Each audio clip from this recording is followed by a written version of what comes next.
जी, तो cyber security की जब हम बात करते हैं तो हमारे पास आजकल सबसे मॉडर्न टॉपिक है ये। और मोस्ट प्रॉबली बहुत जल्द जो है एक दो अदारों ने तो मेरे इल्म में है कि उन्होंने बीएस शुरू कर दिया है साइबर सिक्योरिटी के अंदर। जैसे एयर यूनिवर्सिटी है इस्लामाबाद में, और यकीनी तौर पे और भी बहुत सारी यूनिवर्सिटीज़ होंगी जहाँ पे बीएस स्टार्ट हो गया। बेसिकली दुनिया के अंदर जब हमने बात शुरू की थी तो हमने ये बात की थी कि इस वक्त दो ही बड़ी चीज़ें हैं। एक तो डाटा लोगों के पास बहुत ज़्यादा है, और दूसरा जो है वो कम्युनिकेशन है। तो अब कम्युनिकेशन के ज़्यादा होने और डाटा के ज़्यादा होने के बाद जो सबसे बड़ा इशू इस वक्त दुनिया में जो जो फेस कर रही है हर छोटी बड़ी ऑर्गेनाइजेशन, चाहे वो फेसबुक गूगल ही क्यों नहीं है, हर ऑर्गेनाइजेशन का एक बजट का बहुत बड़ा हिस्सा जो है वो साइबर सिक्योरिटी के ऊपर खर्च हो रहा है कि वो अपने इंटरकनेक्टेड सिस्टम्स को किस तरह से देखिए। वो तमाम टेक्निक्स जिसके जरिए आप इंटरकनेक्टेड सिस्टम्स जो कि आपके कंप्यूटर्स हैं, आपके सर्वर्स हैं, मोबाइल डिवाइसेस हैं, इलेक्ट्रॉनिक सिस्टम्स हैं, उनको आप मलिशियस अटैक से किस तरह से बचाते हैं, तो ये हमारे पास ये सारी डोमेन जो है ये साइबर सिक्योरिटी में आती है। इसके अंदर आपको मलिशियस अटैक्स के बारे में सारा पढ़ना है, हर किस्म के इंट्रूडर्स के बारे में पढ़ना होता है, और इसके अलावा आपको नेटवर्क की मुकम्मल नाव हाव होनी चाहिए कि किस तरह से एक नेटवर्क के ऊपर जो है वो अटैक प्लान किया जा सकता है, और कोई भी अननोन बंदा जो है वो किस तरह से नेटवर्क में आके नेटवर्क को नुकसान पहुंचा सकता है जी। ठीक है जी। तो इस हवाले से काफ़ी इम्पोर्टेंट चीज़ें इसके अंदर हैं जी, जो हम डिस्कस करेंगे और जो हमारे लिए और हमारे इस प्रोग्राम्स के लिए जो पीपीएससी का है इसके लिए बेहतर है। अगर हम बात करें साइबर सिक्योरिटी को, तो साइबर इसके अंदर लफ्ज़ जो है ना ये नेटवर्क को, प्रोग्राम्स को, सिस्टम्स को या इंटरनेट के लिए यूज होता है। ठीक है। साइबर जो है साइबर स्पेस, साइबेरियन, ये इस तरह के अल्फाज हैं कि जो इंटरनेट के सिनोनिम के तौर पे यूज होते हैं। दूसरा लफ्ज इसके अंदर सिक्योरिटी है, जिसका मतलब है उन्हीं सिस्टम्स को प्रोटेक्ट करना, नेटवर्क्स को प्रोटेक्ट करना, एप्लीकेशंस को प्रोटेक्ट करना, एंड मोस्ट इम्पॉर्टेंटली जो इंफॉर्मेशन आजकल क्लाउड पे जा रही है, जो इंफॉर्मेशन, कितने लोग हैं जी जिनके फेसबुक अकाउंट हैं, कितने लोग हैं जिनके गूगल अकाउंट हैं, और उन गूगल अकाउंट्स में कितनी वैल्यूएबल इंफॉर्मेशन पूरी दुनिया के लोगों की पड़ी हुई है। अब आप देख सकते हैं जी, अगर गूगल के सर्वर्स को कोई बंदा हैक कर लेगा तो इसका मतलब क्या है कि पूरी दुनिया के सिस्टम्स और पूरी दुनिया की जो इंफॉर्मेशन है वो लीक हो सकती है। तो इसलिए ये बहुत बड़ा थ्रेट है किसी भी बड़ी से बड़ी ऑर्गेनाइजेशन के लिए और छोटी से छोटी ऑर्गेनाइजेशन के लिए। वो तमाम टेक्नोलॉजीज इसके अंदर आती हैं जी, वो तमाम प्रोसीजर्स इसके अंदर आते हैं, प्रोसेस आते हैं, वो तमाम प्रैक्टिसेस आती हैं जो डिज़ाइन की गई हैं कि हम अपने नेटवर्क को, अपने डिवाइसेस को, अपने प्रोग्राम्स को और डाटा को अटैक से, थेफ्ट से, डैमेज से, मॉडिफिकेशन से और अनऑथोराइज्ड एक्सेस से किस तरह बचा सकते हैं। इसे हम साइबर सिक्योरिटी कहते हैं। यानी ये किसी हार्डवेयर का नाम नहीं है, इसमें सॉफ्टवेयर नहीं है, इसमें सारी टेक्नोलॉजीज आती हैं, जितनी टेक्नोलॉजीज हैं। फायरवॉल है तो वो टेक्नोलॉजी की मिसाल है, प्रोसेस हैं तो ये एंटीवायरसेस की मिसाल है, प्रैक्टिसेस हैं तो ये लीगल लॉज जो आ रहे हैं, साइबर सिक्योरिटी के लॉज आ रहे हैं, टेक्नोलॉजिकल ऑर्गेनाइजेशनल सॉल्यूशंस आ रहे हैं। ये सारे के सारे जो हैं इनका मकसद क्या है कि हम नेटवर्क्स को, डिवाइसेस को, प्रोग्राम्स को, डेटा को, इन तमाम चीज़ों को मुख्तलिफ अटैक से और मुख्तलिफ किस्म के डैमेज और मॉडिफिकेशन से जो है ना वो बचाया जा सके। ठीक है। अगर हम बात करें system of types of security की, तो नेटवर्क की सिक्योरिटी हमारे पास आ जाती है, जिसमें आप किसी नेटवर्क को जो है वो सिक्योर कर रहे हैं कि कोई भी बंदा उस कंप्यूटर नेटवर्क पर अनऑथोराइज एक्सेस जो है वो ना हासिल कर सके। कोई इंट्रूडर जो है, कोई अटैकर जो है, कोई भी बंदा जो है वो नेटवर्क को अनऑथोराइज वे में एक्सेस करके तो उसकी सर्विसेज को डिसरप्ट जो है वो ना कर सके। तो ये हमारे पास नेटवर्क सिक्योरिटी कहलाती है। इसी तरह आपके पास एप्लीकेशंस चल रही हैं दुनिया के अंदर, बहुत सारी एप्लीकेशंस हैं। उन एप्लीकेशंस को बचाना है अनवांटेड थ्रेट से। ठीक है। सॉफ्टवेयर को और डिवाइसेस को अनवांटेड थ्रेट, जैसे वायरस से बचाने का अमल है। आपके पास एक एप्लीकेशन है, उसको कोई वायरस या कोई मैलवेयर जो है वो उसे करप्ट ना कर दे। ठीक है, ये हमारे पास कहलाती है एप्लीकेशन सिक्योरिटी है। ठीक हो गया।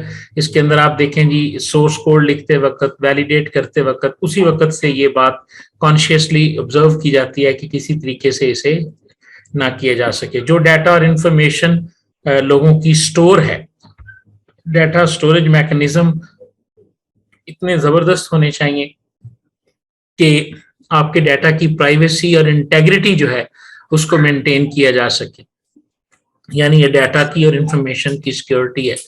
आइडेंटिटी मैनेजमेंट से मुराद ये है कि हम वो प्रोसीजर जिससे हम ये डिटरमिन करते हैं कि हर बंदा एक ऑर्गेनाइजेशन में किस लेवल तक एक्सेस होगा और कौन सा बंदा ऑथोराइज्ड है किसी ऑर्गेनाइजेशन के अंदर और कौन सा अनऑथोराइज्ड है, और अगर कोई ऑथोराइज्ड भी है तो उसका जो लेवल है वो क्या है। तो इस तरह ये डिफरेंट किस्म की आपके पास सिक्योरिटी की डायमेंशंस हो सकती हैं। सेलुलर मोबाइल के ऊपर जो, यानी एंड्रॉयड कितना सिक्योर है, अगर कोई आप एप्लीकेशन इंस्टॉल करते हैं तो आप देखते हैं कि वो अगर आपके स्टोरेज मीडिया को, आपकी कैमरे को, आपकी लोकेशन को वो एक्सेस करना चाहती है तो फौरन एंड्रॉयड जो है वो आपको बताता है जी कि ये अलाउ जो है ना या डिनाई की सूरत में एक मैसेज आपके सामने आता है कि ये परमिशंस मांग रही है, ये एप्लीकेशंस जो है जो कि हार्मफुल भी हो सकती है।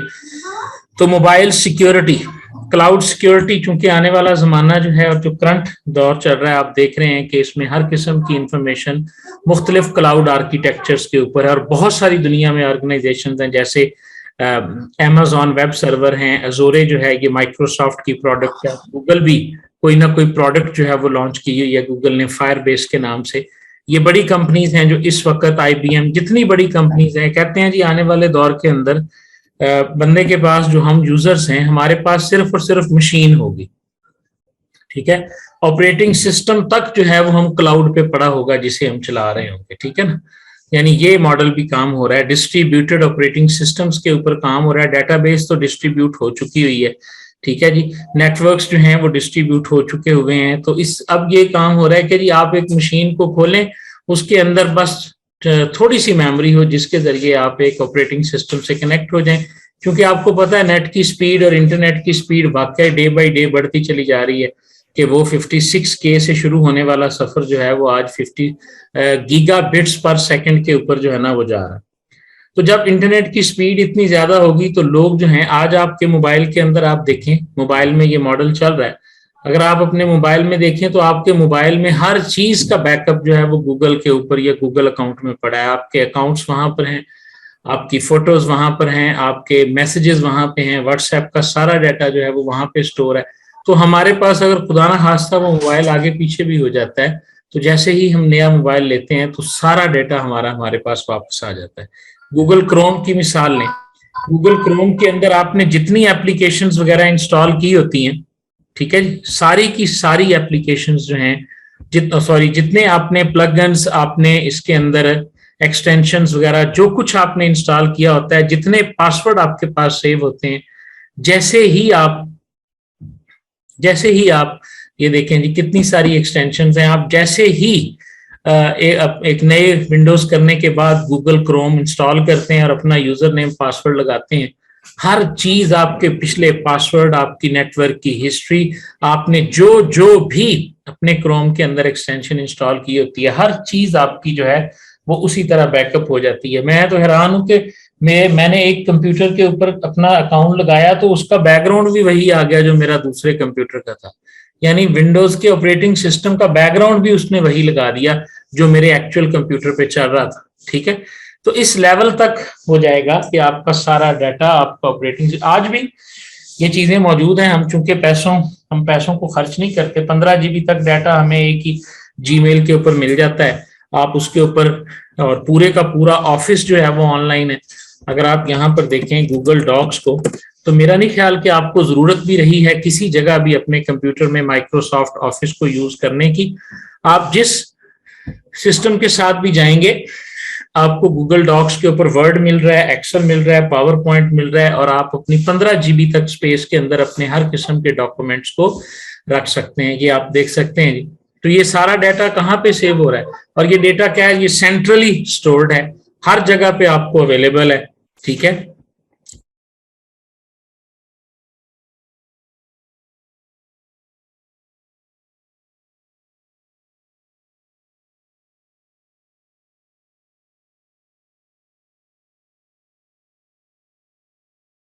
और अब आप देखें कि मतलब ये डाटा अब आपके पास क्या है कि आप जो कंप्यूटर चलाएं ये डाटा आपको वहां पर अवेलेबल है। एक दौर होता था बंदा अपने साथ साथ अपनी यूएसबी फ्लॉपी डिस्क ये वो उठा के घूम रहा होता था एक जगह से दूसरी जगह। अब मैं ये रिकमेंड करता हूं कि एज अ प्रोफेशनल स्टूडेंट आपको अपने हर किस्म के डॉक्यूमेंट्स, आपको अपनी हर किस्म की फाइल्स जो हैं वो गूगल डॉक्स के ऊपर स्टोर करनी चाहिए, गूगल ड्राइव के ऊपर स्टोर करनी चाहिए। कभी कभी आप इस ऑप्शन को भी खोल के देखें कि गूगल ने कितनी प्रोडक्ट्स जो हैं ये आपके लिए बनाई हुई हैं। सिर्फ गूगल ही नहीं है, जरा खोल के देखें।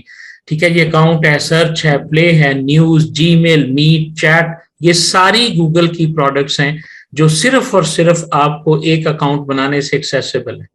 और इनको यूज तो करके देखें कभी। आपके पास क्लासरूम की ऑप्शन है स्टूडेंट्स को मैनेज करने के लिए, फॉर्म्स की ऑप्शन है, टेस्ट बनाए ऑनलाइन। और ये सारी चीजें क्या हैं, जब आप एक दफा ऑनलाइन बना लेंगे तो ऑनलाइन एक्सेसिबल है, मोबाइल से एक्सेस करें, जिस मर्जी लैपटॉप में अपना अकाउंट लगाएं, सारा डाटा आपके पास। समझ आ रही है? तो ये है हमारे पास क्लाउड। अब ये क्यों स्टोर है, इसको सिक्योर करना अब आपको पता है कितना इंपॉर्टेंट है किसी भी बिजनेस ऑर्गेनाइजेशन के लिए। तो आने वाले दौर में ये अब गूगल, माइक्रोसॉफ्ट और अमेजोन जो है ये सिर्फ और सिर्फ क्लाउड स्टोरेज बेच के जो है ना वो पैसे कमाते रहेंगे। एक सारी दुनिया का डाटा जो है वो पूरी दुनिया के अंदर मौजूद बड़े बड़े जो जिन होंगे, जो बड़े बड़े ऑर्गेनाइजेशंस होंगी, उनके डाटा सेंटर्स के ऊपर पड़ा होगा। इसीलिए डाटा साइंसेज, डाटा साइंटिस्ट और इस किस्म के जॉब्स जो हैं वो बहुत ज्यादा आम हो रही हैं। कंपनीज अपने डाटा सेंटर बनाने के बारे में सोचेंगी जी कि अगर ये सर्विसेज, जिस तरह किसी दौर में सर्वर्स होते थे और लोग सर्वर बाय करते थे, अब सर्वर से आगे की बात चली गई है और क्लाउड्स और डेटा सेंटर्स की बात हो रही है। खुदा ना खास्ता अगर कोई सिस्टम क्रैश कर जाता है तो उसको किस तरह से रिकवर किया जाएगा, उसकी प्लानिंग करना, और इसी तरह यूजर एजुकेशन, लोगों को प्रोसेसेस के बारे में और अवेयरनेस देना कि मलिशियस एक्टिविटी किस तरह से आपके डाटा को लॉस कर सकती है, आपको क्या क्या मैकेनिज्म्स जो हैं वो अपनाने चाहिए जिनकी मदद से आप अपने आप को और अपने सिस्टम्स को सिक्योर कर सकते हैं। ठीक है जी। तो साइबर सिक्योरिटी के गोल्स में हमारे पास 3 चीजें आती हैं जी, कॉन्फिडेंशियलिटी है, इंटेग्रिटी है और अवेलेबिलिटी है। बास जगह पे ये लफ्ज 4-5 की सूरत में भी मौजूद हैं, लेकिन ये 3 तो कन्फर्म है, जिसे CIA ट्राइड कहा जाता है। कॉन्फिडेंशियलिटी से मुराद क्या है जी? इसका मतलब ये है privacy to avoid unauthorise access. इस बात को इंश्योर करना कि आपके डाटा पर कोई अनऑथोराइज बंदा एक्सेस हासिल नहीं कर सकता। ये पॉसिबल ही नहीं है कि कोई बंदा गूगल के आपके जीमेल अकाउंट को हैक कर ले, कोई बंदा फेसबुक अकाउंट को हैक कर ले, कोई ऐसा एल्गोरिदम बना के कोई ऐसा कर ले। हाँ, वो आपको अटैक करके, आपको लालच दे के, आपकी अनअवेयरनेस से फायदा उठा के तो आपसे ये पासवर्ड ले सकता है किसी भी तरीके से, लेकिन ऐसा नहीं है कि वो गूगल को डायरेक्ट टारगेट करेगा और वहां से पासवर्ड जो है ना चुराने की कोशिश करेगा। तो ये कॉन्फिडेंशियलिटी में आता है, जिसके अंदर आप इस बात को इंश्योर करते हो कि डाटा सिर्फ उसी के लिए एक्सेसिबल है जिसका वो डाटा है। This is called confidentiality. और हम किस तरह से अचीव करते हैं जी डाटा की एनक्रिप्शन से और दिस। इंटेग्रिटी से मुराद क्या है कि जो डाटा आपको मिल रहा है ये ऑथेंटिक है, एक्यूरेट है, सेफ गार्ड है फ्रॉम अनऑथोराइज्ड मॉडिफिकेशन। यानी यहाँ पर क्या है, ये छोटा छोटा डिफरेंस है इनके दरमियान और इसको आपने अच्छे तरीके से क्लियर करना है। कॉन्फिडेंशियलिटी का मतलब क्या है कि जी अनऑथोराइज एक्सेस नहीं हो सकती, इस बात की गारंटी देना। इंटेग्रिटी का क्या है कि जो डाटा आपने स्टोर किया था वही डाटा आप उठा रहे हैं। समझ आ रही है?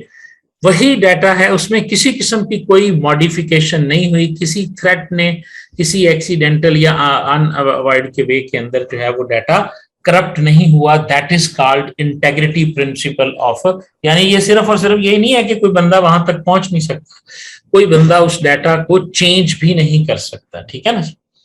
मतलब आप देखें ना, अनऑथोराइज्ड मॉडिफिकेशन, ठीक हो गया कि यानी जो डाटा आपका, जैसे मेरा डाटा जो गूगल के ऊपर पड़ा हुआ है, तो एक नंबर 1 तो वो कॉन्फिडेंशियल है वहां पे। नंबर 2 क्या है, इंटेग्रिटी भी है कि वहां पर पड़े हुए कोई बंदा कुछ चेंज नहीं करेगा, उसको मॉडिफाई नहीं कर सकता। ठीक है जी। और तीसरा प्रिंसिपल है कि आपके पास अवेलेबिलिटी है कि ये डाटा ऑथोराइज्ड पीपल को हमेशा अवेलेबल रहता है। ये भी साइबर सिक्योरिटी का फीचर है जी कि जी जो डाटा जिस बंदे का है उसके लिए वो हमेशा अवेलेबल हो, किसी किस्म की कोई हिंड्रेंस जो है वो सिस्टम के अंदर ना आए, कोई मैल फंक्शन या कोई अटैक ऐसा ना हो कि जिससे बंदा अपना ही अकाउंट ना खोल सके। ठीक है, हम आगे जाके पढ़ेंगे कि किस तरह लोग आप ही के डाटा आप ही से अनअवेलेबल कर देते हैं। जी साजिद साहब, मुझे आपके खांसने की आवाज आ गई है जी।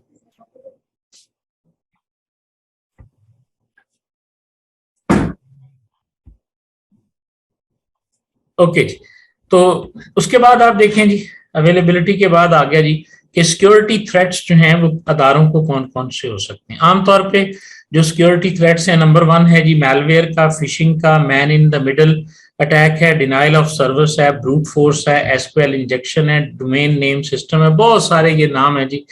इन्हीं नोट्स को देख के पढ़ के उसके बाद आपने एक डोमेन बनानी है कि किस तरह से अगर इसका कोई सवाल आ जाएगा। लेकिन ये बहुत वास्ट टॉपिक है, बहुत न्यू टॉपिक है, ठीक है, लेकिन बहुत सारी कंफ्यूजन हैं और बहुत सारी कॉमन सी चीजें हैं जो आ जाएं तो आप परेशान हो सकते हैं। मसलन आपसे पूछ लिया जाए कि जी वायरस में और स्पाईवेयर में क्या फर्क है, यानी एक डेफिनेशन लिखी हुई है और नीचे लिखा हुआ है कि ये वायरस है या स्पाईवेयर है, तो आपको डिफरेंस का पता होना। अब यह देखें, ये वायरस की ही एक किस्म की इकसाम है।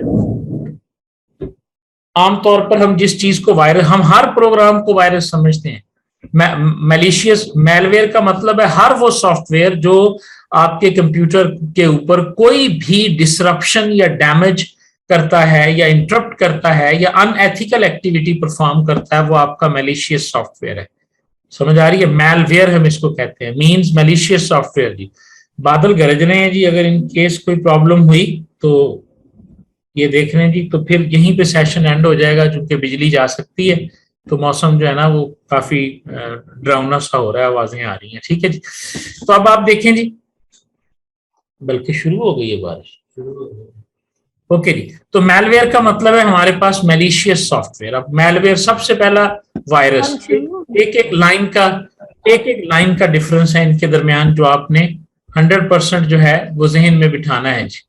ठीक है, नंबर 1 जी, वायरस एक ऐसा मेलवेयर है जिसमें ये सहूलत, जिसमें ये खूबी है कि वो अपने आप को फैला सकता है अक्रॉस ए कंप्यूटर सिस्टम और जो है वो इन्फेक्ट कर सकता है अदर वैल्यूज को। अगर बारिश बिजली चली गई तो फिर उस सूरत में कह रहा हूं, ठीक है। उसके बाद है स्पाईवेयर। स्पाईवेयर हमारे पास एक ऐसा सॉफ्टवेयर है कि जो आपके कंप्यूटर में मौजूद जो सीक्रेट इंफॉर्मेशन होती है उसको दूसरे सिस्टम्स तक पहुंचाता है। ये फैलता नहीं है। अगर स्पाईवेयर आपके कंप्यूटर में है तो ये नहीं है कि ये फैलता चला जाएगा। वायरस एक ऐसा सॉफ्टवेयर कि जिसमें ये टेंडेंसी है कि वो अगर एक कंप्यूटर में आ गया है तो वो उस कंप्यूटर के अंदर मौजूद दूसरे प्रोग्राम्स को भी इन्फेक्ट करेगा, बिल्कुल like a genuine virus. Okay, कि अगर वो एक बंदे में आ गया है तो जैसे ही वो दूसरे बंदे तक फैलेगा, वायरस फैलता होता है, ठीक है जी, उसके भी। तो इसी तरह वायरस एक ऐसा सॉफ्टवेयर जो आपके सिस्टम में आया, उसने किसी फाइल को इन्फेक्ट किया, आपने कहीं से कोई इन्फेक्ट फाइल उठाई, ठीक है, और वो फाइल जो है अब आपने अपने कंप्यूटर में रखी और वो उसमें ये खूबी है कि वो एक से दूसरे, दूसरे से तीसरे, तीसरे से चौथे में फैलता चला जा रहा है, तो ये हमारे पास वायरस कहलाता है। स्पाईवेयर में आप देखें, स्पाईवेयर भी आता है, मेलवेयर है, ये आता है आपके कंप्यूटर में बैठ जाता है लेकिन ये फैलता नहीं है। समझ आ रही है? ये जो सीक्रेट इंफॉर्मेशन होती हैं, आपके क्रेडिट कार्ड, डेबिट कार्ड, आपके इस तरह के मैसेजेस को ये भेज रहा होता है उस बंदे के पास जिस बंदे ने इसको प्लान किया होता है, जिसे पैक करने से बनाया होता है। ट्रोजन सॉफ्टवेयर क्या होते हैं जी? ट्रोजन हॉर्स, ये ऐसे मेलवेयर्स होते हैं जो कि लेजिटिमेट सॉफ्टवेयर या फाइल बनकर जो है वो आपके कंप्यूटर में डाउनलोड होते हैं। हो सकता है कि आप उसे कहें जी कि जो है ना वो आपके पास ट्रोजन हॉर्स के लिए आप डाउनलोड कर रहे हैं किसी किताब को, आप डाउनलोड कर रहे हैं किसी सॉफ्टवेयर को, तो ये वही लेजिटिमेट सॉफ्टवेयर बन के आपके कंप्यूटर में आएंगे। ठीक है जी। और अब आपके पास आने के बाद लेकिन इनका मकसद जो है वो क्या है कि आपके डाटा को, आपके डिवाइस को या आपके नेटवर्क को करप्ट करना इनका मकसद होता है। ट्रोजन हॉर्स जो होते हैं ये भी एक फाइल से दूसरी फाइल में नहीं जाते, ये एक ही सॉफ्टवेयर होता है। जब आपके कंप्यूटर में आ जाएगा तो आपके कंप्यूटर में ये मैल फंक्शनिंग शुरू कर देगा। ये देखें, ये क्या है? ये सीक्रेटली इंफॉर्मेशन को लीक करता है। ये क्या है जो एक फाइल में से दूसरी फाइल में जाता है, और ये क्या है जो अच्छा मेहरबान और एक सॉफ्टवेयर की शक्ल में, दोस्त की शक्ल में आपके कंप्यूटर में आप खुद डाउनलोड करते हैं, लेकिन वो इंस्टॉल होने के बाद आपकी जो इंफॉर्मेशन होती है उसे चुराता है और उसे मिसयूज करता है।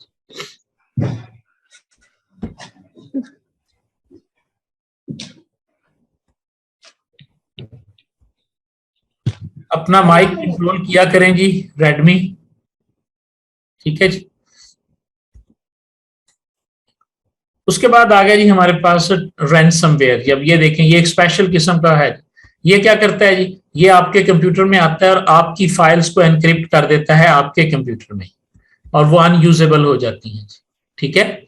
यानी आपके कंप्यूटर में किसी न किसी तरीके से आ गया, आपने ईमेल से डाउनलोड कर लिया, आपने वैसे डाउनलोड कर लिया, ठीक है, और आने के बाद इसने आप ही के कंप्यूटर के अंदर मौजूद आपके डाटा को अनयूजेबल बना दिया, एनक्रिप्ट कर दिया। अब आप अपने कंप्यूटर में मौजूद ना अपनी फाइल्स को देख सकते हैं, और साथ ही एक मैसेज आ जाएगा, ठीक है जी, कि जी इतने पैसे दोगे तो हम आपका डाटा आपको वापस देंगे।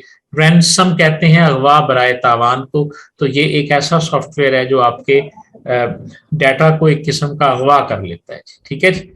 और मैंने क्या पहले भी कहा है जी कि आप अपने, आपका माइक क्यों नहीं कंट्रोल होता, ठीक है जी। उसके बाद आप देखें जी वॉर्म्स। वॉर्म्स हमारे पास एक ऐसा सॉफ्टवेयर होता है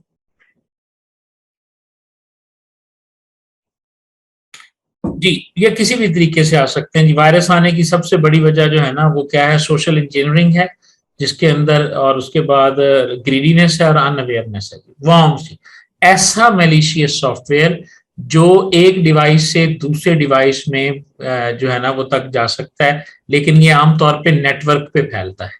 ये एक फाइल से दूसरी फाइल में नहीं फैलता, ये एक डिवाइस से दूसरे डिवाइस में स्प्रेड करने की सलाहियत होती है जी, ठीक है जी। ये एक डिवाइस से निकलता है और दूसरे डिवाइस की तरफ जो है ना वो चला जाता है जी,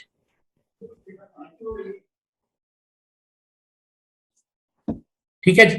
अब आप देखें वायरस में और वॉर्म में कितना क्लियर फर्क है। वायरस जो है ये infected file to infected file move करता है। वॉर्म जो है ये एक नेटवर्क का वायरस है। अगर एक नेटवर्क के ऊपर वायरस मौजूद है, जैसे ही आप उस नेटवर्क से कनेक्ट होंगे तो वो वायरस जो है वो आपके कंप्यूटर में आ जाएगा जी।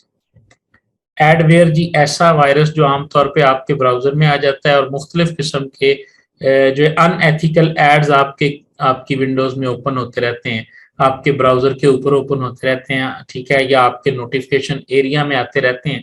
इसको एडवेयर कहते हैं, ठीक है।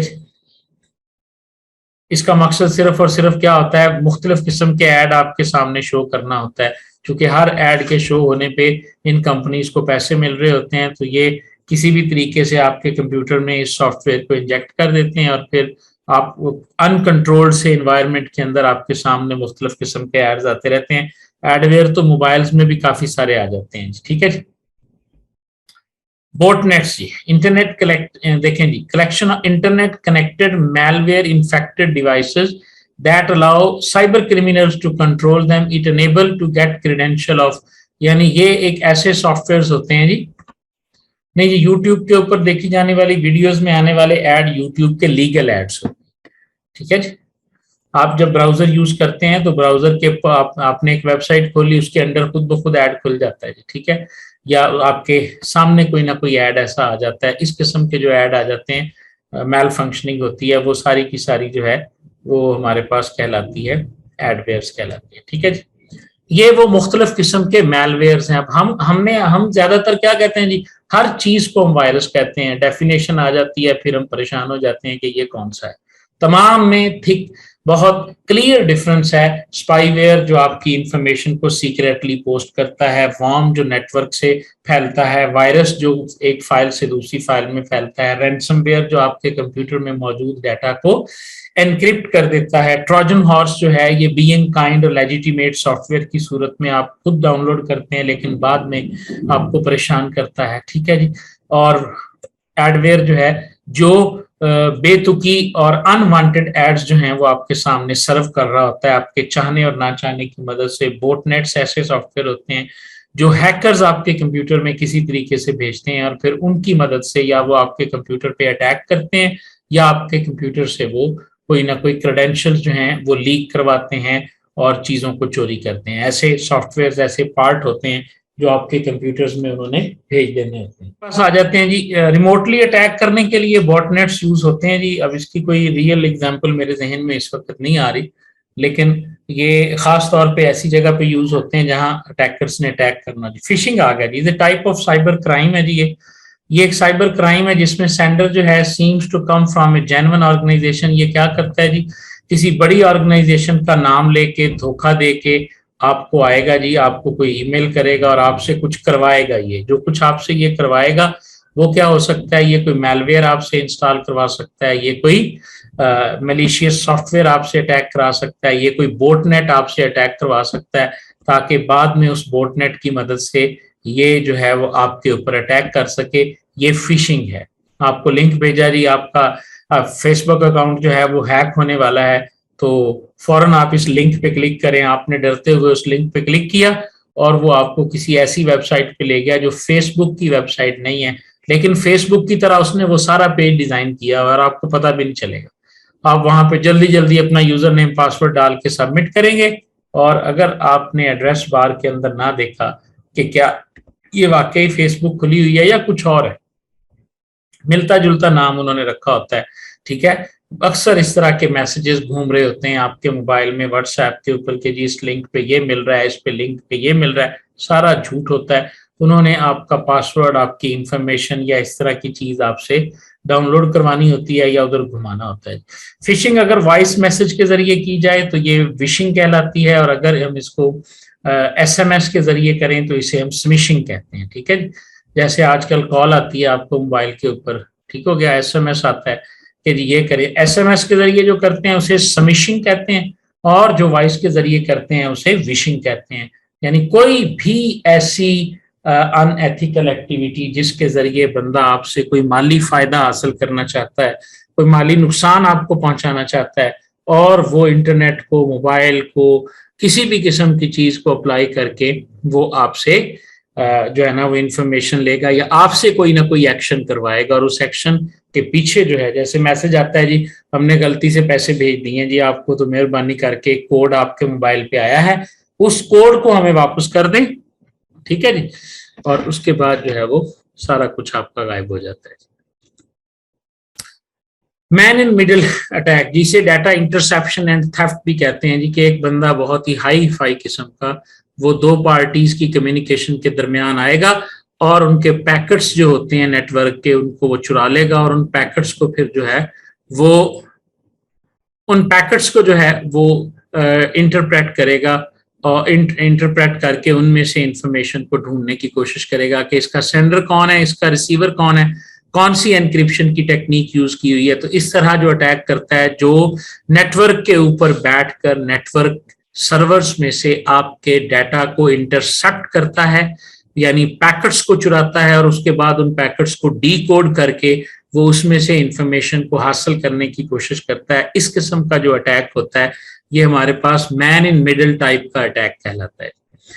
ये वो अटैक है जी जिसकी मैं बात कर रहा था, डिनाइल ऑफ सर्विसेज, बहुत ही मशहूर अटैक है। इससे क्या होता है जी कि आप किसी वेबसाइट को या आप किसी भी सॉफ्टवेयर को इतनी ट्रैफिक भेज देते हैं इंटरनेट से कि वो डाउन हो जाता है और वो चलने के काबिल नहीं रहता। यानी जैसे हम कह रहे थे ना कि अवेलेबल रहे, मेरी वेबसाइट पे कोई बंदा आके डिनाइल ऑफ सर्विस का अटैक कर दे, इतनी ज्यादा रिक्वेस्ट जनरेट कर दे आर्टिफिशियली कि वो सर्वर की कैपेसिटी जो है वो उससे ज्यादा हो, तो क्या होगा, जब भी कोई बंदा उस वेबसाइट को खोलने की कोशिश करेगा, उस एप्लीकेशन को खोलने की कोशिश करेगा, तो उसे सर्वर नॉट रिस्पॉन्डिंग या पेज नॉट फाउंड इस किस्म की एरर आएगी, जो आमतौर पे रिजल्ट आने पे बोर्ड की वेबसाइट्स पे आती है। अब वो क्या हो रहा होता है, वो तो एक जेन्युइन सिचुएशन होती है, लेकिन इस तरह की सिचुएशन को क्रिएट किया जा सकता है, लेकिन इस तरह बम्बारमेंट कर देता है ये ना, ये एक हैकर बैठा हुआ है, ये सर्वर है, इस तरह मुख्तलिफ URL जनरेट कर करके वो सर्वर को इतना बिजी कर देते हैं कि उसमें अनअवेलेबल की एरर आनी शुरू हो जाती है कि ये सिस्टम जो है वो इस वक्त अनअवेलेबल नहीं है। इस किस्म के अटैक को हम distributed denial of service attack कहते हैं। और ये साइबर सिक्योरिटी का पहला फीचर है कि जी आपका जो डाटा है वो अवेलेबल रहना चाहिए। तो उसको उसकी अवेलेबिलिटी को खत्म करने के लिए ये एक अटैक है जो आमतौर पे लोग करते हैं। ये जो कहते हैं ना जी इंडिया ने पाकिस्तान की वेबसाइट हैक कर ली, ये कर दिया, बेसिकली वो इस तरह के अटैक करके तो वेबसाइट को अनअवेलेबल कर देते हैं, बाद में उन्हें अवेलेबल करना पड़ता है जी। ब्रूट फोर्स अटैक है जी, ये एक ऐसा अटैक है जो क्रिप्टोग्राफिक हैक है जी, ट्रायल एंड एरर मेथड है जी। क्या करो जी कि हर पॉसिबल कॉम्बिनेशन को ट्राई करके किसी चीज को हैक करना, ये ब्रूट फोर्स अटैक कहलाता है। जिस तरह किसी भी बंदे का जो पिन नंबर होता है ना वो 4 डिजिट का होता है, ठीक है। तो अगर कोई बंदा 000 से ट्राई करनी शुरू करे तो डेफिनेटली उसे 999 के दरमियान कोई ना कोई नंबर ऐसा मिल जाएगा जो उसका पिन कोड होगा। तो जब आप किसी भी सिस्टम में इस तरह का अटैक प्लान करते हैं कि उसके अंदर आप हर पॉसिबल कॉम्बिनेशन को ट्राई करते हैं, हर पॉसिबल कॉम्बिनेशन को, ठीक है। आमतौर पे ये वाईफाई हैक करने वाले, क्रैक करने वाले जो सॉफ्टवेयर होते हैं वो यही कर रहे होते हैं। ऐसे अटैक को जो है वो हम ब्रूट फोर्स अटैक कहते हैं, ठीक है। एसक्यूएल इंजेक्शन एक इस किस्म का अटैक होता है जिसके अंदर हम क्वेरीज लिखते हैं और उन क्वेरीज की मदद से हम डेटाबेस में से डाटा को चुराने की कोशिश कर रहे होते हैं, ठीक है। तो वो जो डाटा हम वहां से चुराते हैं वो उन क्वेरीज की मदद से हम वहां से चुराते हैं, क्योंकि इस तरह की चीजें मौजूद हैं। मिसाल के तौर पे यहाँ पर मैं आपको दिखाता हूँ जी, iteducation.com है। अब आप देखें, जब आप इसको, बहुत सारी वेबसाइट्स ऐसी होती हैं, अब यहाँ से ना मैं सर्च करता हूँ मिसाल के तौर पे ऑफिस को, ठीक है। अब आप जब ऑफिस को यहाँ पे सर्च करेंगे ना, ये देखिएगा, ये आपने ऑफिस को सर्च किया तो यहाँ पर इसकी एड्रेस बार में देखें क्या बन गया, ठीक है। $, उसके sorry question mark S is equal to office. तो ये जो URL है ना, ये URL एक क्वेरी जनरेट कर रहा है इसकी डेटाबेस के ऊपर, समझ आ रही है। अब आप इस तरह की क्वेरीज को अगर ये काम करती हैं तो आप इनके ऊपर, यानी यहाँ पर मैं ऑफिस की बजाय जो है वो मैं लिख देता हूँ लेट्स सपोज जॉब्स। तो आप देखें कि अब मैंने यहाँ सर्च में नहीं लिखा, सिर्फ मैं एड्रेस बार को चेंज कर रहा हूँ तो मेरे कंटेंट जो है वो चेंज हो रहे हैं। इसका क्या मतलब है? इसका मतलब ये हुआ कि यहाँ से जो भी लफ्ज मैं लिख रहा हूँ ये वेयर क्लास बनी खड़ी है स्ट्रक्चर्ड क्वेरी लैंग्वेज की, ठीक है। तो इस तरह आप देख सकते हैं कि जो अटैकर्स होते हैं वो यहाँ पर एड्रेस बार में ही ऐसी क्वेरी जनरेट करते हैं कि वो क्वेरी ना वेबसाइट को डाउन करती है ना कुछ करती है, वो डेटाबेस में जाती है और रिक्वायर्ड इंफॉर्मेशन को निकाल के ले आती है। इस किस्म का जो अटैक होता है इसे हम एसक्यूएल इंजेक्शन अटैक कहते हैं, कि जिस तरह इंजेक्ट करके हम खून खींच लेते हैं ना किसी का, तो इसी तरह ये अब आपके सामने मैंने ये करके दिखाया। इसी तरह मैं तो सिर्फ एक एस की मिसाल दे रहा हूँ, ठीक है, लेकिन इसी तरह जो इंट्रूडर्स होते हैं उन्हें पता होता है कि कौन सा एडमिन इज इक्वल टू फलां करेंगे, या जो वैल्यूज होती हैं वो वैल्यूज वहां पुट करते हैं और इस तरह सर्च एड्रेस बार के जरिए ही वो ऐसी क्वेरी लिख लेते हैं कि जो क्वेरी जाके डेटाबेस में जाती है और वहां से इंफॉर्मेशन लाके यहाँ पर एस यहाँ पर सर्च की क्वेरी के तौर पे यूज हो रहा है, ठीक है। तो ये यानी एक ऐसा अटैक जिसके अंदर आपने कुछ भी नहीं किया, आपने जस्ट एक क्वेरी बनाई और वो क्वेरी कहाँ पे बनाई आपने वो क्वेरी जो है वो सर्च बार के अंदर ही लिखी और उस तरह आपने इसको प्लान कर लिया, ठीक है जी। डोमेन नेम सिस्टम का अटैक है जी, DNS अटैक है, जिसके अंदर आप जो डोमेन नेम की वेबसाइट्स होती हैं उसको ही हाईजैक कर लेते हैं कि जी आपका खोलेंगे लोग आपकी वेबसाइट, लेकिन आपने वहां पे कोई रीडायरेक्ट कर लिया और वो जाएगा किसी और वेबसाइट के ऊपर, ठीक है। इसको DNS अटैक कहते हैं, डोमेन नेम सिस्टम या डोमेन नेम सर्वर सिस्टम के नाम का अटैक। अभी रिसेंटली हमारी वेबसाइट के ऊपर ये हुआ था कि हम खोलते थे जब अपनी वेबसाइट, चेक करता हूँ कहीं दोबारा तो नहीं हुआ, smartesoul.com, smarteasolutions.com, जब हम इस वेबसाइट को खोलते थे तो ये वेबसाइट जो है ये किसी और जगह जाके लैंड करती थी। उस बंदे ने क्या किया कि GoDaddy के अंदर जाके इसके जो रीडायरेक्ट का पेज होता है उनके सर्वर्स के नाम और पाथ जो हैं उसने वहां पे चेंज कर दिए थे, जिसकी मदद से, ठीक है जी, जिसकी मदद से जो है ना वो ये रीडायरेक्शन होगी। तो इस तरह के अटैक भी हो जाते हैं जी। GoDaddy जो है ये डोमेन नेम सर्विस प्रोवाइडर है और वो अक्सर ये चीजें बता रहा होता है कि जी हमारे सर्वर्स के ऊपर सबसे ज्यादा जो अटैक हो रहे हैं, ठीक है, वो अटैक्स जो हैं वो डीएनएस के हो रहे हैं जी। आप ऐसा करें जी, आप जो भी आपका डोमेन नेम, जो भी आपका सर्विस प्रोवाइडर है जिसके ऊपर आपने सर्विसेज ली हुई हैं, आप उनके साथ चैट में बात करें तो वो आपको इसका सोल्यूशन बता देंगे होस्टिंगर के ऊपर, ठीक है ना जी। तो उसके ऊपर आप उसको चेक करें तो वो डेफिनेटली जो है वो उसको सॉल्व कर देंगे। उनकी जो है ना वो उनके साथ चैट में जाके बात करें, ठीक है। अदरवाइज फिर उसके अंदर रीडायरेक्ट की ऑप्शन होती है होस्टिंगर के सी पैनल के अंदर, वहां पर जाके देखें कि किसी ने कोई रीडायरेक्शन की एंट्री तो उसके अंदर ऐड नहीं की हुई, ठीक है जी। हाँ जी, वो तो हो ही जाएगी। अगर आप डीएनएस जो है वो दोबारा वही लगा देंगे तो फिर तो डेफिनेटली हो जाएगी। अगर तो टोटली वेबसाइट एक जगह से दूसरी जगह जा रही है तो फिर उसने डीएनएस जो है ना वो आपके चेंज कर दिए, आप उनको रीसेट कर दें तो वो वापस आ जाएंगे जी, ठीक है।